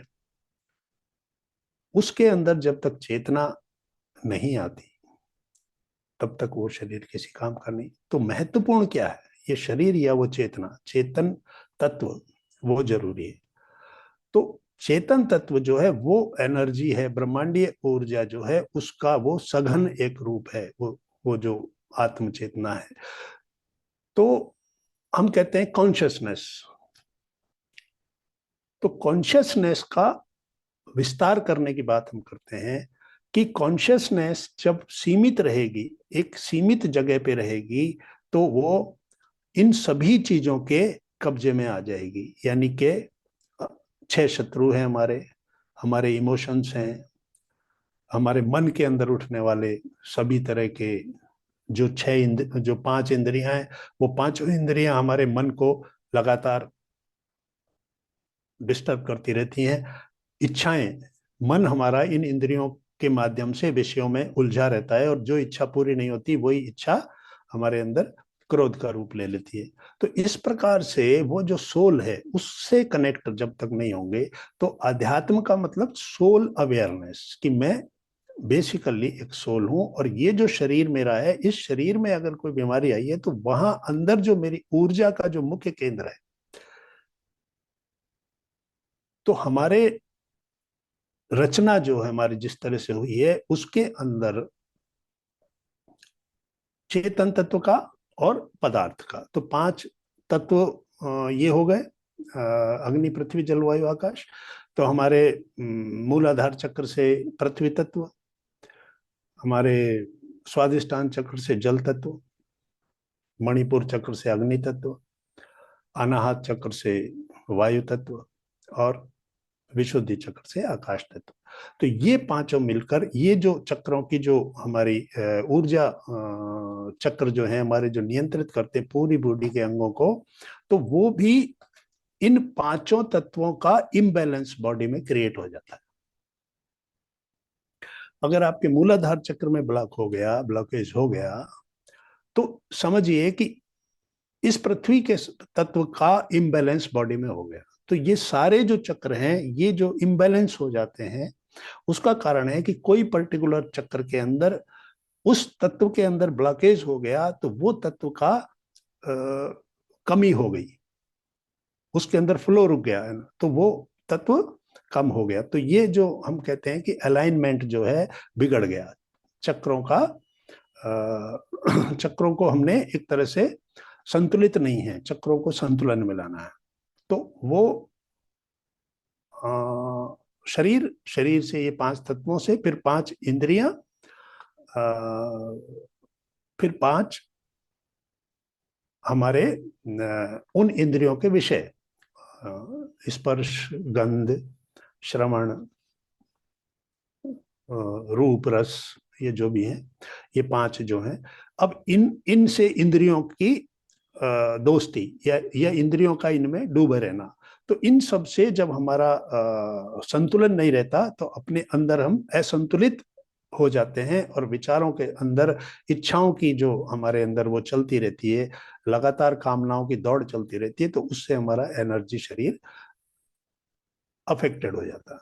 और उस अफेक्टेड होने से क्या होगा, पूरा जो अंग है, जिस पर्टिकुलर अंग की एनर्जी ब्लॉक हुई है, वो इफेक्टेड हो जाएगी। तो अब हम कैसे इस आध्यात्मिक तरीके से इस उपचार को करें? तो आध्यात्मिक तरीका मीन्स हु एम आई, मैं कौन हूं? जब मैं एक सोल हूं, और सोल क्या है? आई एम गॉड है। जीसस क्राइस्ट ने कहा था, seek the kingdom of God. आपके अंदर ही जो साम्राज्य है, भगवान का साम्राज्य आपके अंदर है, उसको क्यों नहीं ढूंढ रहे हो आप? बाहर का जो साम्राज्य है, बाहर की जो दुनिया का जो साम्राज्य है, उसके पीछे दौड़ रहे हो, लेकिन आपके अंदर जो किंगडम ऑफ गॉड है, उसको आप जानने की कोशिश नहीं कर रहे हो, उसको समझने की कोशिश नहीं कर रहे हो, उसके प्रति अवेयर ही नहीं हो। तो ये अज्ञान, और उसके प्रति जागरूकता मीन्स ज्ञान। तो बेसिकली विजडम क्या है? विजडम ये नहीं है कि हम बहुत सारी किताबें पढ़ ली, बहुत सारी जानकारियां ले ली और ज्ञानी हो गए। ज्ञानी होने का मतलब ये नहीं है कि मैंने कितनी इंफॉर्मेशंस इकट्ठी कर रखी। इंफॉर्मेशंस को इकट्ठा कर लेना भी आजकल ज्ञानी हो जाने का एक वो सर्टिफिकेट हो गया है। लेकिन ज्ञान है ये जानना कि ये पूरा जो अस्तित्व जो मेरे सामने दिखाई दे रहा है, पूरी सृष्टि जो दिखाई दे रही है, इसके पीछे जो तत्व है, मेरे पीछे जो तत्व है, मैं जो मूल रूप से हूं, वो क्या हूं। तो वो जब हम जान लेंगे कि मैं एक्चुअली ये शरीर हूं ही नहीं, ये जो शरीर है, इसके अंदर जो भी खराबियां आई है वो मेरे अंदर से आई हैं, मैं उसको संभालूं, मैं उस पर कंट्रोल करूं, तो फिर मैं अपनी आत्मा के प्रति जब जागरूक हो जाऊंगा, आत्म साक्षात्कार मुझे हो जाएगा कि मैं, मेरा मूल स्वरूप जो है वो आत्मा है, और ये शरीर जो है, इसकी बीमारी का मेरे ही अंदर सोर्स छुपा हुआ है। तो उसके लिए कुछ करना होगा, और वो है मेडिटेशन। मेडिटेशन के जरिए सबसे पहले हम क्या करते हैं कि हमारी ऊर्जा जो कम हो गई है, उसको सप्लाई मिलती है। पूरा हमारा जो एनर्जी सिस्टम है, सबसे पहले जब आप मेडिटेशन में बैठते हैं, एक निश्चित समय के लिए और एक निश्चित समय पर जब आप मेडिटेशन के लिए बैठते हैं, हालांकि हम कहते हैं एनी टाइम मेडिटेशन, कभी भी करो, वो ठीक है। लेकिन अगर आप चाहते हैं कि उससे आपको बहुत सही तरीके का एक नियंत्रित एनर्जी का, ऊर्जा का फ्लो हमारे बने, एनी टाइम मेडिटेशन इसलिए अच्छा है कि आपके अनवांटेड थॉट्स, अनवांटेड कंडीशंस, उनको आप मन से निकाल सकें। तो थोड़ी देर के लिए भी अगर आप ध्यान में बैठते हैं तो आपके अंदर से वो निकल जाते हैं। लेकिन अपने आप को एक निश्चित समय के लिए एक निश्चित स्थान पर रोज जब आप ध्यान में बैठेंगे, तो वो स्थान भी ऊर्जामय हो जाता है, उस स्थान पर भी ऊर्जा का फ्लो बढ़ जाता है। तो एक निश्चित जगह पर, अपने निश्चित आसन पर, निश्चित समय पर, रोज अगर 8 बजे रात को बैठना है या सुबह 5 बजे, जो भी समय निश्चित करें, स्थान निश्चित करें, तो जब वहां पर बैठकर आप नियमित ध्यान करते हैं, तो वो जो ऊर्जा अंदर जाती है, तो उससे जो हमारी जो ऊर्जा की कमियां हैं पहले, वो दूर होती है। जो भी ब्लॉकेज हो रहे हैं वहां, वो ब्लॉकेज दूर होते हैं। उन ब्लॉकेजेस को दूर करने के बाद वो ऊर्जा का जो फ्लो होता है, जैसे नाली में कभी कूड़ा कचरा जमा हो जाए तो हम पूरी एक बाल्टी भर के डालते हैं ना, तो फिर वो साफ हो जाता है, तो फ्लो होने लगा, पानी जाने लगता है। तो उसी तरह जब एनर्जी का हमारे अंदर फ्लो बढ़ेगा तो वो जो ब्लॉकेज हो रहे हैं वो ब्लॉकेज खुल जाते हैं और उन अंगों को फिर एनर्जी मिलने लगती है। तो पहला तो ये है कि मेडिटेशन के जरिए एनर्जी का फ्लो बढ़ाए। वही एनर्जी जब आपकी पूरी फ्लो फ्री फ्लो होने लगेगा और एनर्जी जब शरीर के अंदर बढ़ने लगेगी तो वो आत्मा की जो पावर है, सोल की पावर बढ़ने लगेगी और वहां से फिर आपको वो जो एक्स्ट्रा सेंसरी पावर्स हैं वो आपको महसूस होने लगेंगी। अभी हम अपने पूरे पोटेंशियल से परिचित ही नहीं है। क्या क्या पावर्स हमारे अंदर हैं, उन पावर्स को सिर्फ जागृत करने की जरूरत है, उनको समझने की जरूरत है कि हम जैसे कहते हैं कि हीरे और मोती या बहुत ही प्रेशियस चीजें, गोल्ड आपके घर में कहीं अंदर रखा हुआ है और आप बाहर पैसे के लिए घूम रहे हैं, पैसा नहीं है। क्यों? क्योंकि आप उस चीज से, उस खजाने से अनभिज्ञ हैं, आपको पता ही नहीं है कि मेरे अंदर भी ये है। तो जब हम ध्यान से अपनी उस ऊर्जा को, उस चेतना को, उस कॉन्शियसनेस का विस्तार करते हैं तो ये कॉन्शियसनेस इतनी विस्तृत होती है कि ये पूरा ब्रह्मांड में वो उसका वो फैलता है। मतलब वो कॉन्शियसनेस इतनी फैलती है कि उसके बाद ये आपके अंदर की जो नकारात्मकताएं हैं वो नकारात्मकताओं पर वो नियंत्रण होने लगता है। आपको समझ होने लगती है कि दुख क्या है, दुख का कारण क्या है, उस कारण पे काम करना है। अगर आप दुखी हैं तो आपकी एनर्जी जो भी है शरीर में वो सारी उसमें जा रही है, बिकॉज दुख एक नेगेटिव इमोशन है। जो भी नेगेटिव है वो कर्ज है, कर्ज के लिए आपको ब्याज भी देना पड़ता है। तो जो नेगेटिव इमोशन है वो एक तरह का कर्ज है, आपने उसको ले रखा है और उस पर आप ब्याज दे रहे हैं। तो जितनी भी एनर्जी आप कमाते हैं वो सारी उसमें एडजस्ट हो जाती है। तो दुख क्या है? वो भी एक नेगेटिव इमोशन है। क्रोध क्या है? वो भी नेगेटिव इमोशन है। हर वो चीज जो अनवांटेड है, जिसकी जरूरत नहीं है। तो जो 6 शत्रु हैं हमारे, वो जो पैदा करते हैं हमारे अंदर तरह तरह की इच्छाएं, कामनाएं, दूसरों से रिलेशंस। अब physical body, mental body, emotional body और फिर सोशल, हमारे रिलेशंस। अब ये जो रिलेशंस हैं ये हमको बाय बर्थ मिलते हैं। सबसे पहले माता पिता, भाई बहन, फिर रिश्तेदार, फिर अड़ोसी पड़ोसी, फिर स्कूल में क्लास फेलोज, फिर बड़े होते हैं कलीग्स। ये पूरी हमारी सृष्टि होती है, हमारा एक पूरी दुनिया होती है। और हमारे अंदर की दुनिया इन लोगों के साथ हमारे संबंधों को सीधा सीधा प्रभावित करती है। या तो बाहर संबंध खराब होता है तो अंदर की दुनिया खराब होती है, या अंदर की दुनिया खराब होती है तो बाहर संबंध खराब होता है। तो वो बैलेंस बनाना है। तो सोशल रिलेशंस जो हैं उनको आपको पूरा समझना है कि कोई संबंध अगर खराब हुआ है तो उसके पीछे क्या रूट कॉज क्या था, वो आपके अंदर के जो इमोशंस थे वो किस तरीके से उस रिलेशन के अंदर रोल प्ले कर रहे थे। या अगर वो संबंध खराब है जो कि आपके हाथों में नहीं है, आपका कोई रिश्तेदार है, कोई कलीग है, कोई पड़ोसी है, कोई दोस्त है, उसने जो व्यवहार किया वो उसकी अपनी दुनिया है, उसकी अपनी सोच है, उसने आपको किस रूप में लिया, लेकिन उसके उस व्यवहार से आप आहत हो गए। आपके अंदर इतनी नेगेटिविटी आ गई कि मैंने इसके लिए क्या नहीं किया, मैंने इसको ये दिया, मैंने उसको वो किया, मैंने इसको वो, बड़े बड़े चीजें आपको याद आएंगी, मैंने इसके लिए ऊपर क्या क्या एहसान किए और आज इसने ऐसा किया। तो वो थॉट आपके अंदर से जाएगा नहीं। उस आदमी का चेहरा, 100 दोस्त और हैं आपके जो आपके अच्छे हैं, लेकिन वो 100 दोस्त उस वक्त याद नहीं आएंगे, बस वो एक ही आएगा जिसने आपके साथ बुरा किया। तो उसका वो थॉट जो घूमता रहेगा घूमता रहेगा, तो वो जो थॉट है वो भी एक एनर्जी को ब्लॉक करेगा। तो वहां से फिर आपकी बीमारी आएगी। तो हमको ये जो 4 हमारे एरियाज हैं इन पर काम करना होगा।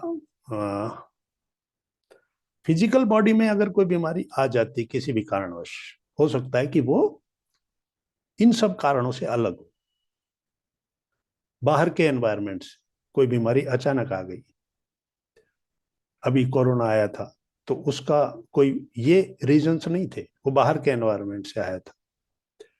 तो वो बीमारी जब शरीर में आती है तो वो सीधा मन को प्रभावित करती है। मैं बीमार हो गया तो साइकोसोमेटिक, इधर से उधर, मन से शरीर में, शरीर से मन में। तो अगर शरीर में कोई बीमारी ऐसी आ गई है, आप जा रहे हैं अचानक पैर फिसल गया, फ्रैक्चर हो गया,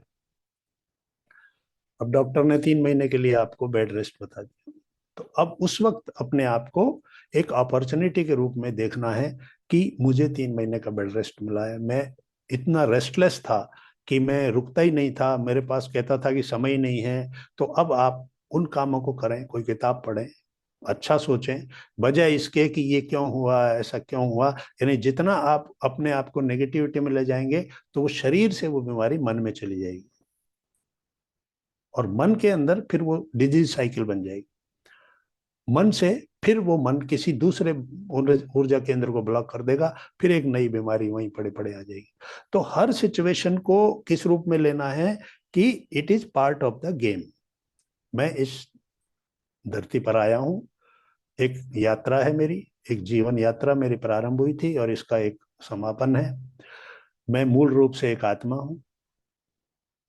आध्यात्मिक सोच, आध्यात्मिक सोच वही है कि मैं मूल रूप से एक आत्मा हूं, और मुझे अपनी जो भी परिस्थितियां मेरे सामने आ रही हैं, मेरे रिश्तेदारों से कोई विपरीत बातें आ रही हैं, या मेरे पास पैसा नहीं है, या मेरी कोई और समस्या है, तो वो सब चीजें पार्ट ऑफ द गेम है, ये ऐसा ही है। और मुझे अपनी इस यात्रा में जॉयफुल रहना है, आनंदित रहना है, किसी भी प्रकार की नेगेटिविटी से अपने आप को इफेक्टेड नहीं होने देना है। तो ये थॉट प्रोसेस में जब ये बदलाव आएगा तो कोई बीमारी भी अगर है तो वो ठीक होने लगेगी। और अगर थॉट प्रोसेस में बदलाव नहीं आया तो बीमारी अगर डॉक्टर एक बार ठीक भी कर देगा तो भी वो रिकरेंस हो जाएगा उसका, वो दोबारा सामने आ जाएगी, क्योंकि जड़ पे आपने काम नहीं किया। तो कहा जाता है कि spiritual intellect is the root and physical health is the fruit. आध्यात्मिक बुद्धिमत्ता, सोचने के तरीके में आध्यात्मिकता लाना, इसको जब आप करेंगे, प्रैक्टिस करेंगे, तो जो स्वास्थ्य है आपका, शारीरिक स्वास्थ्य जो है वो तो फल के रूप में अपने आप ही मिलेगा। फल लाने के लिए हम कुछ नहीं करते, हम तो पौधा ही लगाते हैं, फल तो अपने आप आता है। तो इसलिए इस प्रकार से हम ये कह सकते हैं कि आध्यात्मिक तरीके से जब हम सोचना शुरू कर देते हैं तो वो उपचार जो है वो स्वयं ही स्वाभाविक रूप से हो जाता है। तो हम यहाँ पर इसको पूर्ण समझते हैं। अगर आप कुछ पूछना चाहते हैं तो हम कर सकते हैं, बात कर सकते thank you so much sir, बहुत ही हैं। अच्छा विजडम शेयरिंग। और जी होल सोल जो निचोड़ मैं बोलूंगी वो यही है कि हमें आध्यात्म से जुड़ना है। अगर किसी भी बीमारी से हमें निजात पाना है तो हम अपनी सोच में जितना सकारात्मक रहेंगे और जी ध्यान करते रहेंगे तो ब्रह्मांडीय ऊर्जा हमारे शरीर में एंटर करेगी और जितने भी ब्लॉकेजेस हैं वो ऑटोमेटिक ही हील होंगे। जी सर, राधा मैम का एक क्वेश्चन है, मैं उन्हें का जी ऑप्शन दे। जी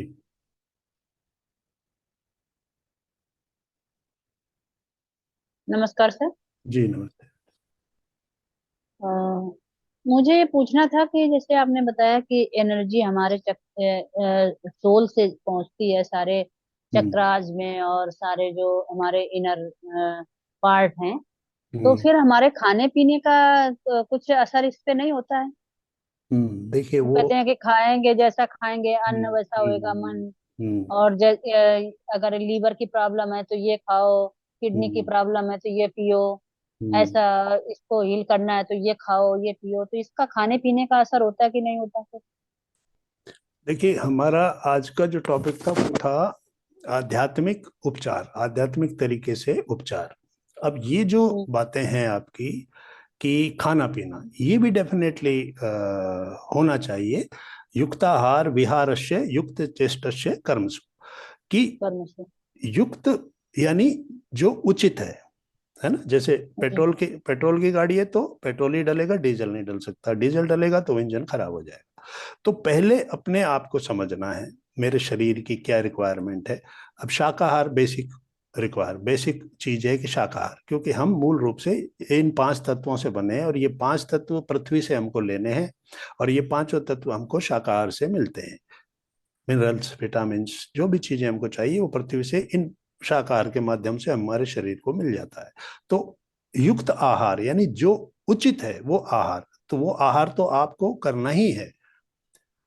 यहाँ पर हम कहते हैं कि ध्यान करिए, ध्यान के बाद शाकाहार करिए और फिर मिताहार और मौन।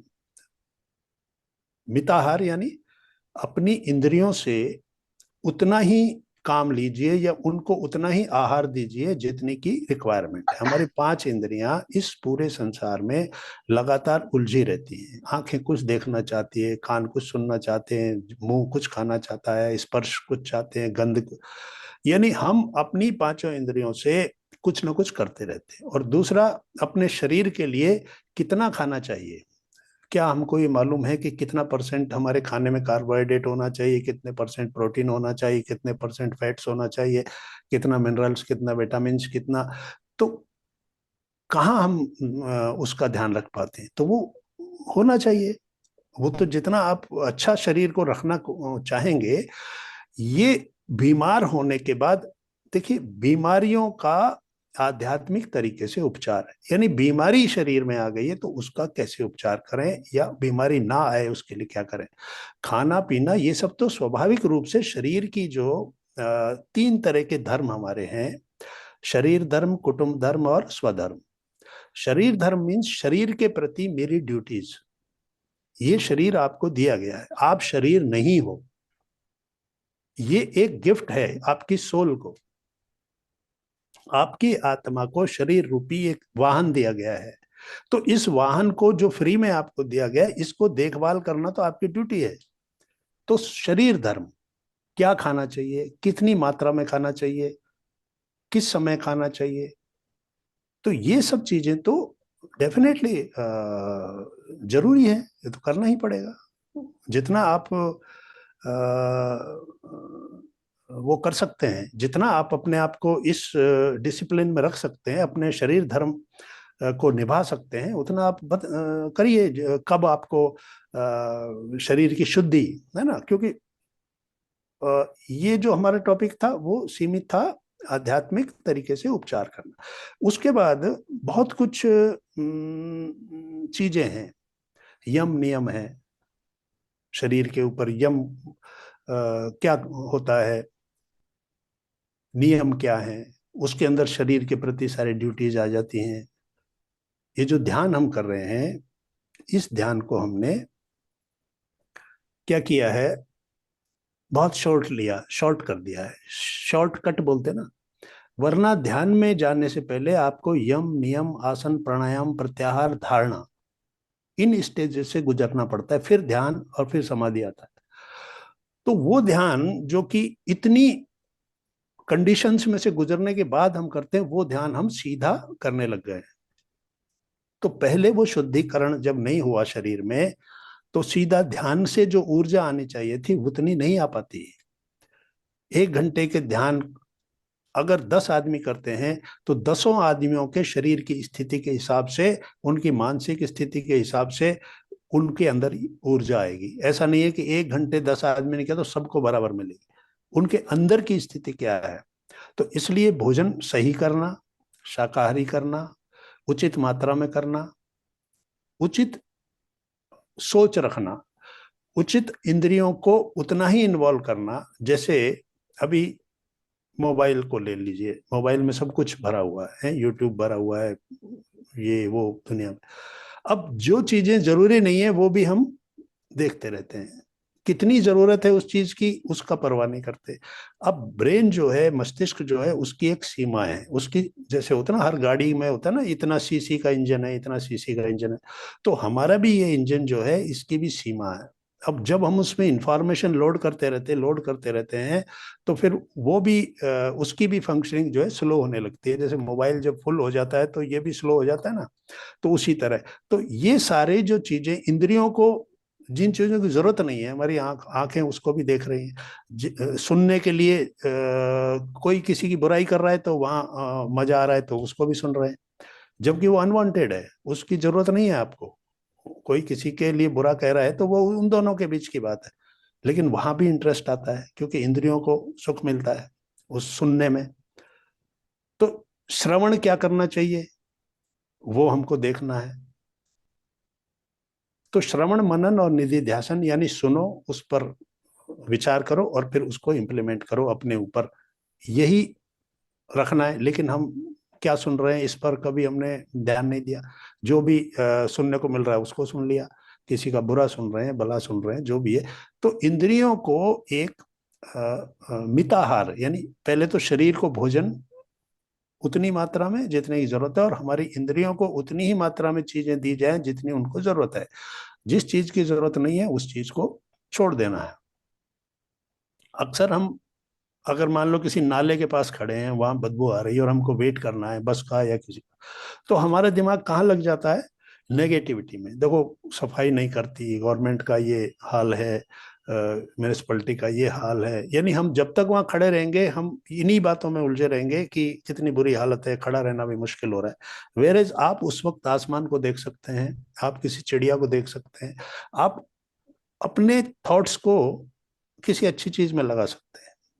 लेकिन वहां खड़े रहकर हम सिर्फ नेगेटिव थॉट ही अपने अंदर लाएंगे, तो वो क्या हुआ, इंद्रिय को अननेसेसरी फूड देना, अननेसेसरी भोजन हमारी इंद्रियों को देना, कि हमारे इंद्रिय के थ्रू वो मन में गई, मन के अंदर नेगेटिविटी पैदा हो गई, नेगेटिविटी से क्रोध पैदा हुआ कि ऐसा हाल है, बहुत बुरा हाल है। तो ये बुरा हाल, बाहर की चीजों को आप बदल नहीं सकते, आप सिर्फ अपने अंदर की चीजों को बदल सकते हैं। वह तो वहीं वैसा ही रहेगा, आप सिर्फ वहां। लेकिन अगर आप अपने आप को नियंत्रित करें, बैलेंस करें, अपने अंदर की दुनिया को कंट्रोल करें, तो इन चीजों से मुक्त करें अपने आप को, वरना तो वो होगा क्या, वो आपके ही अंदर कोई ना कोई गलत वो लेकर आएगा, बीमारी पैदा हो। बीमारी पैदा करेगा। तो सर, क्या ऐसा एक हो सकता है, आपकी आज की इससे ज्ञान से हमें ऐसा अनुभव हो रहा है कि जैसे हम लोगों ने डायरेक्ट ध्यान करना शुरू किया तो ना तो वो बेनिफिट्स मिल रहे हैं ना वो ध्यान लग रहा है। इसका मुख्य कारण यही है कि हमारे यम नियम संयम वो चीजें हैं नहीं। इसीलिए हमको जो बेनिफिट्स मिलने चाहिए उसका 1% 2% भी नहीं मिल पा रहा। तो देखिए क्या क्या अपने है। इसमें, हाँ, अपने इसमें मास्टर्स बहुत ही ज्ञानी ध्यानी हैं, जैसा हम्म, कितने दिन से हम सुन रहे हैं। हम्म, क्या एक ऐसा ग्रुप बनाया जाए कि शुरुआत कक्षा 1 से ही लिया जाए, क्योंकि हम हम्म, सीधे सीधे डिग्री कॉलेज में पहुंच गए हैं। बिल्कुल ध्यान में। ठीक है। लेकिन हाँ, उसका कारण है कि आप अगर यम नियम में जाएंगे तो उनको आज के समय में इम्प्लीमेंट करना, जीवन में नहीं नहीं। लाना। देखिए, सत्य, अहिंसा, अस्त्य, अपरिग्रह, ब्रह्मचर्य, ये 5 यम हैं। कितने हम अपने जीवन में उतार पाएंगे, तो सर वो इसलिए। ठीक है, वो ठीक है, हम उतना नहीं कर पाएंगे, लेकिन हमारे ध्यान के लिए जितना जरूरी है हम्म, उतना हम कर पाए। जो मन हो रहा है वो खा रहे हैं, जो कर रहे हैं हाँ, ऐसा। वो तो बिल्कुल। हाँ, जितना जितना हो पाए उसकी तो गाइडेंस हम्म, गाइडलाइन मिले और उस पे हम्म, एक चर्चा हो, जैसे आज आपने किया चर्चा। हम्म। वैसे एक एक घंटे की एक क्लास बने और उस पे जितना हम लोग कर सकते हैं। अब हम जंगल में जा करके गुरुकुल तो नहीं बना सकते हैं, लेकिन जो जो कॉलेज है उसमें शिक्षा कैसे मिले उसकी हम चर्चा कर सकते हैं, या उसको हम लागू कर सकते हैं अपने ऊपर। देखिए, बात सुनिए मेरी, क्या है, क्यों मास्टर्स ने सीधा ध्यान में बैठाना शुरू किया, क्योंकि उनको लगा कि जितना भी हो, एकाग्रता इनके अंदर बढ़े, और सांसारिक बातों से जितनी दूर रहें, तो वो भी पॉजिटिविटी है। यानी आप निरंतर अगर अपने इसमें बैठे रहते हैं संसार में, तो इससे जब आप ध्यान में जाते हैं तो जो भी मिलेगा वो कुछ अच्छा मिलेगा। कुछ एनर्जी जितनी भी मिलेगी वो जो है वो साधु सन्यासियों के लिए और सीधा सीधा उन लोगों के लिए है जो सीधा समाधि में जाने का वो है। अष्टांग योग का मतलब होता है समाधि, उसका अंतिम चरण है। तो समाधि का मीन्स सीधा सीधा निर्विकल्प। समाधि भी फिर दो तरह की हो जाती है, निर्विकल्प और सविकल्प। तो इस तरीके से वो बड़ा ही वो योगियों के मार्ग हैं वो। उन जैसे गुरुकुल में जब जाते थे तो उन लोगों को यम से शुरू करवाते, यानी गुरु जो हैं उनको यम यानी सत्य, अहिंसा, अस्तेय, अपरिग्रह और ब्रह्मचर्य, यहाँ से उनको ट्रेनिंग दी जाती थी। फिर संतोष, शौच, ये सब चीजें जो नियम है ये शुरू होते थे। तो आज कहाँ संतोष है? अगर आपको कहा जाए संतोष रखो, कौन कौन कितना संतोष रख पाएगा? शुद्धि, शौच यानी शरीर की शुद्धि और मन की शुद्धि, कितनी मन की शुद्धि की तो बात हम कर रहे हैं, कितनी रह पाएगी? तो ये उन लोगों को गुरुकुलों में पूरी ट्रेनिंग दी जाती थी। तो ये इस तरीके से अष्टांग योग करवाया जा। फिर उसके बाद आता है आसन। अब कितनी तरह के आसन होते हैं, वो आसन शरीर के फिटनेस के लिए, शरीर को फिट रखने के लिए, ताकि इस शरीर के अंदर कभी भी रोग ना आ पाए या इसका कोई भी अंग जो है वो समय से पहले खराब ना हो जाए, उसको पूरी जो है वो मिलती रहे ऊर्जा। तो आसन होते हैं। फिर प्राणायाम होता है। प्राणायाम से पूरे शरीर के अंदर एक नई ऊर्जा जो है, क्योंकि हमको क्या चाहिए, ज्यादा से ज्यादा ऊर्जा चाहिए, तो प्राणायाम से वो ऊर्जा मिलती है। तो जब आप ज्यादा काम कर रहे हैं, जब आप आसन कर रहे हैं, तो आपको प्राणायाम की जरूरत है, क्योंकि आसन में आप उसको खर्च कर रहे हैं, प्राणायाम के जरिए वो ऊर्जा प्राप्त कर रहे हैं। फिर धारणा। तो मतलब धारणा मीन्स एक चीज के प्रति पूरी तरह से एक ही धारणा मन में बना ली कि इसके डेडिकेशन। अलावा डेडिकेटेड और कुछ नहीं चाहिए। ये धारणा मैंने बना ली कि मेरी एक ही धारणा है, एक ही विचार है, बस इसके अलावा कुछ नहीं है। तो मुझे ब्रह्म ज्ञान प्राप्त करना है, एक धारणा मिल गई। अब संसार की तरफ कुछ जाना नहीं है, संसार से कुछ लेना देना नहीं है। अब हम जब दो नावों पे रहते हैं कि संसार भी चाहिए और हमको ब्रह्म ज्ञान भी चाहिए, हमको आत्मज्ञान भी चाहिए, तो फिर क्या करेंगे हम? हमको यही बताना पड़ेगा कि भाई थोड़ी देर ही आप ध्यान कर लो, क्योंकि आप डूबे हुए तो संसार में ही है। तो डूबे हुए हैं संसार में, तो वहां से निकल भी नहीं सकते। तो हमारा शरीर धर्म, कुटुंब धर्म। तो कुटुंब धर्म मीन्स हमारे परिवार के प्रति हमारा जो भी ड्यूटीज हैं उनको भी उतनी ही अच्छी तरह से करना है। आप ये नहीं कह सकते कि मेरा तो अब ब्रह्म में ध्यान लग रहा है और मैं तो अब ये करूंगा। वहां जितनी जरूरत है, जिसकी प्रति जितना है, क्योंकि वो भी आपका एक कार्मिक अकाउंट है, कर्म का एक खाता है जो खुला है उस परिवार में। किसके प्रति आपको क्या काम करना है, अगर वो आपने कंप्लीट नहीं किया तो फिर आपका कार्मिक अकाउंट पूरा नहीं होगा, फिर वो बैलेंसिंग नहीं रहेगी। बैलेंस नहीं रहेगा। तो कुटुंब धर्म। फिर आता है स्वधर्म। स्वधर्म मीन्स आत्मा के प्रति, खुद के प्रति। अब वो स्वधर्म आप कितना कर सकते हो, कितना पूरा करना है, अपने आप को पहचानना, मेरी सोल का क्या पर्पज है, मेरे जीवन का उद्देश्य क्या है, मुझे क्या हासिल करना है, मेरी सोल की प्रोग्रेस कितनी हुई है, मेरी कॉन्शियसनेस का विस्तार कितना हुआ है। तो वो स्वधर्म है। वो रात के टाइम बैठकर अपने बारे में सोचना, कोई किसी बड़े गुरु की किताब पढ़ना, वो स्वधर्म है। यानी अपने बारे में जानना और उस रास्ते पर जो गए हैं उनके बारे में जानना। तो वो एक अन्वेषण, अनुसंधान, शोध एक करना कि भाई ये जो आत्मा का जो मार्ग है, ये कैसा मार्ग है, उसके ऊपर फिर बुक्स पढ़ेंगे, स्वाध्याय करेंगे करेंगे। तो स्वाध्याय से आपको बहुत कुछ दूसरों के अनुभव से अपने ऊपर खोज करने में आसानी होगी। तो ये जो है जो बात आपने कही थी कि भाई भोजन वगैरह, तो डेफिनेटली उसका फर्क पड़ता है, वो तो करना ही है। भोजन तो अन्न के अंदर देखिए क्या होता है। अब समय हमारे पास थोड़ा वो है, अदरवाइज अन्न भी अपने आप में एक टॉपिक है कि कैसे अन्न से शरीर के ऊपर क्या क्या असर पड़ते हैं और कैसे विपरीत असर पड़ते हैं, कैसे उनसे हमारी मानसिक स्थिति बिगड़ती है। तो भगवान ने, श्री कृष्ण ने गीता में तो मतलब स्पष्ट रूप से कहा है कि आहार और विहार यानी किन लोगों के बीच आप रहते हैं। इस बात से फर्क पड़ता है, और किस तरह का आहार आप लेते हैं। तो ये दोनों चीजें आपकी मानसिकता को प्रभावित करती हैं, आपके अंदर की दुनिया को प्रभावित करती हैं, और उससे फिर आपके जो अंदर जो ये सभी घटनाएं घटती हैं वो इन इन चीजों से भी प्रभावित होती हैं।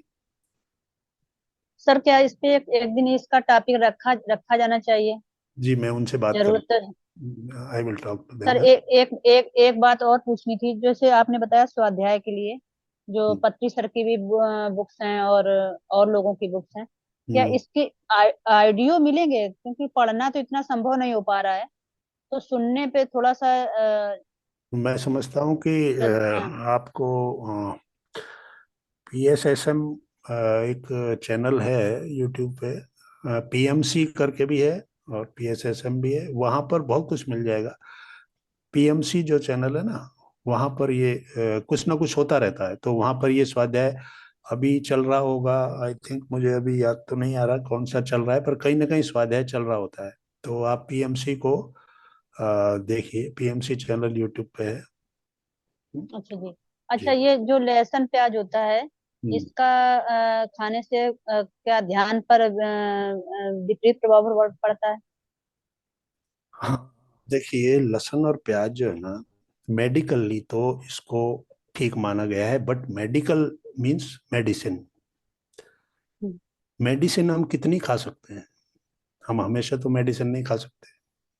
एक हम्म। गोली खाएंगे, दो गोली खाएंगे, तो हम्म। एज ए मेडिसिन तो ठीक है। कभी कोई आपको बताए कि भाई आपके शरीर में ये प्रॉब्लम है, ये खाने से ये ठीक हो जाएगा, तो वहां कोई ऐसी मनाही नहीं है कि नहीं आप ये खाएंगे तो आपका ध्यान खराब हो जाएगा, ये हो जाएगा। बट उनको एक मेडिसिन की तरह लेंगे तो ज्यादा ठीक रहेगा। अगर फूड की तरह लेंगे कि एक रेगुलर, उसका कारण क्या है कि इनको माना गया है तामसिक भोजन। तामसिक भोजन जो होता है वो हमारे अंदर तमोगुण पैदा करता है, क्रोध को बढ़ाएगा, काम को बढ़ाएगा। तो इस तरह की जी। चीजों को जो बढ़ाए, तो ध्यान में फिर कैसे उसको रिकमेंड किया जाएगा? हाँ, पर शांति सर हम सर ये इसीलिए कह रहे हैं कि जैसे बहुत सारी चीजें हैं, बहुत सारे और भी हैं। अभी तो बहुत ज्यादा मिलेट्स के ऊपर चल रहा है कि गेहूं नहीं खाना चाहिए, ग्लूटेन होता है, ये उससे ये होता है, वो होता है।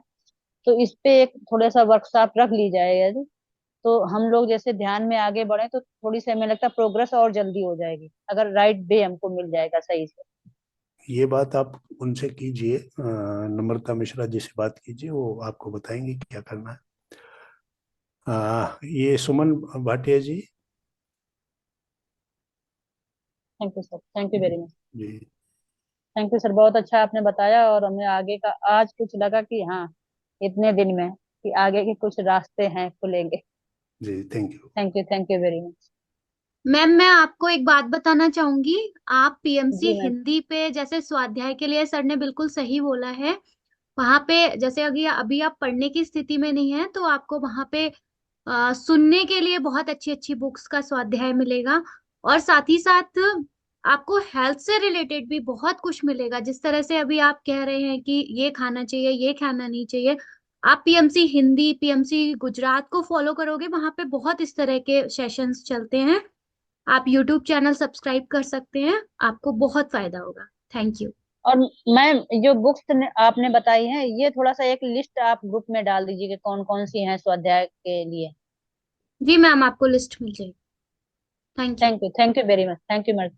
सुमन थैंक यू। भाटिया जी। नमस्कार सर, जी बहुत अच्छा नमस्कार। रहा ध्यान का। जी बिल्कुल। और हाँ, आप ये चक्रास की आप बात कर रहे थे, तो किसी को लिवर में कैंसर हो गया है, तो उसके लिए मैं पूछ रही थी कि क्या कुछ लाइन ऑफ ट्रीटमेंट हो सकती है, हमको हम सजेस्ट कर सकते हैं? लीवर जो है हमारा, ये मणिपुर चक्र जो होता है ना, ये पूरा डाइजेस्टिव सिस्टम वहाँ का ये पार्ट है। हम्म।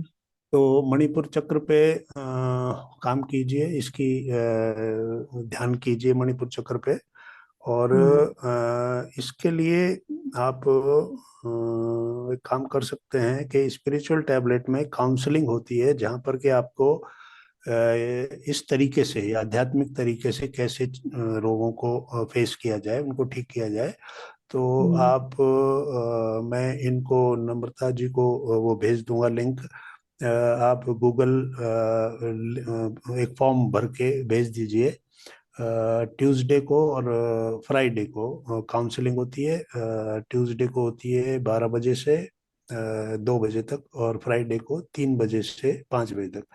तो आप वहाँ जाके अपना ये प्रॉब्लम डिस्कस कर सकते हैं, तो वो आपको पूरा बताएंगे। Thank you sir. जी। Thank you.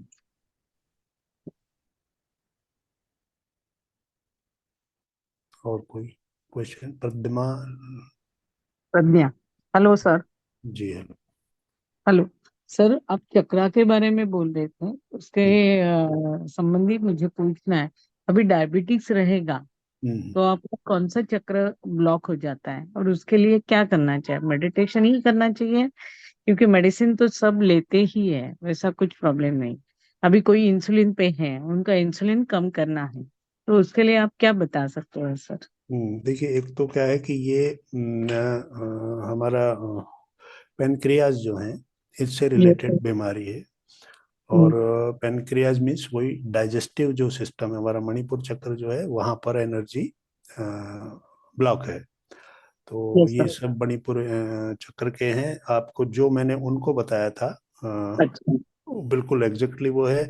आपको गूगल का ये फॉर्म मिल जाएगा, लिंक। उसको भर के आप उसको भेज दीजिए। आपको वहाँ पर काउंसलिंग होगी, और आपको काफ़ी डिटेल में आपको हर चीज़ पूछी जाएगी, क्योंकि इनका तुरंत कोई आध्यात्मिक उपचार का मतलब ऐसा नहीं होता है जैसे कि होता है ना, आपने का सर में दर्द और उठा के ही गोली हाँ। पकड़ा। इसके लिए पूरा आपको सुनना पड़ेगा कि क्या था, कैसा था, कब से हुआ, आपके क्या उस वक्त क्या हालात थे, आपकी सोच विचार ये वो, मतलब पूरी एक वो बनेगी। उसके बाद फिर निकल के आता है कि रूट क्या है, कहाँ से ये शुरू हुआ। तो वो फिर एक अलग चीज है, मतलब उसको हम ऐसे सीधा सीधा नहीं ले सकते। तो उसके लिए आप काउंसलिंग में आ जाइए स्पिरिचुअल टैबलेट के। और मैं जो भी गाइडेंस होगी इनको दे दूंगा, नम्रता जी को, आप इनसे ले लेना। क्योंकि ये हेरिडेटरी पण होता है ना सर। क्योंकि अपना माता पिता को रहेगा तो वो उनसे भी ये आता है ना। बिल्कुल आता है, उनसे भी आता है, बहुत सी चीजें हैं उसके पीछे, बहुत सी चीजें हैं, उनसे भी आता है। जिनके माता पिता को नहीं है उनको भी हो जाता है। तो वो तो देखना पड़ेगा कि क्या है। पर हाँ, अगर माता पिता से भी आया है तो उसको भी किया जा सकता है, ठीक किया जा सकता है, अगर उसके ऊपर हम काम करेंगे ना। थोड़ा सा लंबा चलता है, थोड़ा लंबा चलता है, ध्यान का पीरियड बनाना पड़ता है। आपको पिरामिड ध्यान करना पड़ता है, ग्रुप मेडिटेशन करना पड़ता है। तो वो सब चीजें आपको अपने बेड पे भी पिरामिड लगाना पड़ सकता है। तो वो तो सारा वहीं पे आपको डिस्कस किया जाए। अच्छा, और दूसरा सर, अभी हम लोग आप जो ज्ञान और ध्यान करते हैं, तो हम लोग इतने सब बैठ के एक साथ मेडिटेट करते हैं, तो उसका यूज होता है क्या? उसका फायदा हो सकता है क्या सर? बिल्कुल। एक साथ सब जगह अलग अलग लोग बैठ के मेडिटेट कर रहे हैं हम्म। सर, हाँ, तो उस वो भी बेनिफिट होता है क्या? वो भी ग्रुप मेडिटेशन माना जाता है, क्योंकि अल्टीमेटली हम यूनिवर्स से जुड़े हुए हैं, हम Yes, सभी उसी यूनिवर्सल एनर्जी से जुड़े हुए हैं। तो जो yes. आपके अंदर से जो कनेक्शन हुआ, वो उस वक्त एक ही जैसे सैटेलाइट से नीचे सब जुड़े रहते हैं ना, नीचे सैटेलाइट से जो भी हमारे टावर होते हैं वो सब जुड़े रहते हैं। तो वो सारे टावर एक साथ उस सैटेलाइट से वो इंफॉर्मेशन ले रहे होते हैं। तो उसी तरह हम उस यूनिवर्सल जो सैटेलाइट है उससे हम सारे जुड़े हुए हैं। वही हमारी सोल का जो कनेक्ट है ना, सोल कनेक्ट, एक दूसरे Yes, से हमारी yes. सोल कनेक्ट किस तरह से है, उसका मीडियम है यूनिवर्स। तो यूनिवर्स से हम सब कनेक्टेड हैं, और यूनिवर्सल एनर्जी का ही एक हिस्सा है हमारी सोल। अच्छा, तो मगर वही। ग्रुप मेडिटेशन से ही फायदा हो सकता है ना, क्योंकि हम लोग तो घर के 3 लोग हैं, मगर अभी हम लोग 15 जन आपको जुड़े हैं सर। आप हम्म। ध्यान और ज्ञान दे रहे, तो 15-20 जन, तो उनका भी फायदा हो सकता है ना सर। एक साथ बैठ के हम लोग यूनिवर्स से 15 जन जुड़े हुए हैं, तो उसका भी फायदा हो सकता है ना। ये ग्रुप मेडिटेट ही हो गया ना सर। बिल्कुल ग्रुप मेडिटेशन कहलाएगा। और इसके लिए आप अपने फ्रेंड से, जो भी आपकी फ्रेंड सर्किल है, आजकल तो किटी पार्टीज बहुत होती हैं, तो किटी पार्टीज में लोगों से बात कीजिए, ध्यान वहीं पे किटी पार्टी में ध्यान करवाइए, तो वो ग्रुप ध्यान ज्यादा इफेक्टिव होगा। वहीं की वहीं बैठ के करेंगे। हर वो जगह जहां आप 4 लोग इकट्ठे होते हैं वहां बैठ जाइए 10 मिनट के लिए, 15 मिनट के लिए। अगर उनको फायदा होगा तो वो खुद आगे बोलेंगे कि हमको ध्यान करना है। अपने घर पे इनवाइट कर लीजिए। दोपहर को जब कोई नहीं होता, बच्चे स्कूल जाते हैं, हस्बैंड भी चले जाते हैं, तो आप बुलाइए लोगों को, अड़ोस पड़ोस की महिलाओं को, थोड़ा उनके साथ बैठिए, बताइए कि भाई ऐसे ऐसे हमको करना है। इसमें बहुत सिंपल है, खाली बैठिए, आंख बंद करिए और दोनों हाथों की उंगलियों क्रॉस करके बैठ जाइए ताकि एनर्जी का फ्लो बन जाए। और बस आंखें बंद करके सांस पे ध्यान देना है, सिंपल। और जितना मेडिटेशन आप दूसरों को सिखाएंगे उतना आपका सोल का इवोल्यूशन भी होता है। ये होता है spiritual science service. Spiritual science की जितनी आप सेवा करेंगे, यानी किसी को कपड़ा देना, रोटी देना, वो सब देना, वो सेकंड लेवल की सर्विस है। फर्स्ट लेवल सर्विस है किसी की सोल के लिए काम करना। तो जब आप किसी एक व्यक्ति को भी अगर मेडिटेशन में ला सकते हैं तो उससे आपने बहुत बड़ा काम किया है, आपने सोल को इवॉल्व किया है, उसकी सोल के प्रति उसको अवेयर किया है। तो हर व्यक्ति को चाहिए कि वो मेडिटेशन के बारे में चर्चा करे। अगर कोई तैयार नहीं होता तो कोई बात नहीं, हमने चर्चा की कि भाई मैं आजकल मेडिटेशन करता हूँ और मुझे बड़ा अच्छा लगता है। अब अगर वो कहता है कि मुझे भी करना है तो ठीक है, नहीं तो एटलीस्ट आपने उसको मैसेज तो दे दिया ना। Yes sir, thank to you sir, जी, थैंक यू सर। वेलकम। तो इस तरीके से हमारा ये thank you so much sir, आपने बहुत ही अच्छा आज का सेशन लिया है सर, बहुत कुछ नया सीखने को मिला। और इसी तरह से सर आगे भी सेशन लेते रहेंगे तो हम और भी ज्यादा हमारी चीजें क्लियर होती रहेंगी। जी, आपको बहुत बहुत धन्यवाद sir. Thank you, welcome. Thank you. सभी का बहुत बहुत धन्यवाद जी। शुभ रात्रि, सबका शुक्रिया। शुभ हो, सबका मंगल हो। धन्यवाद।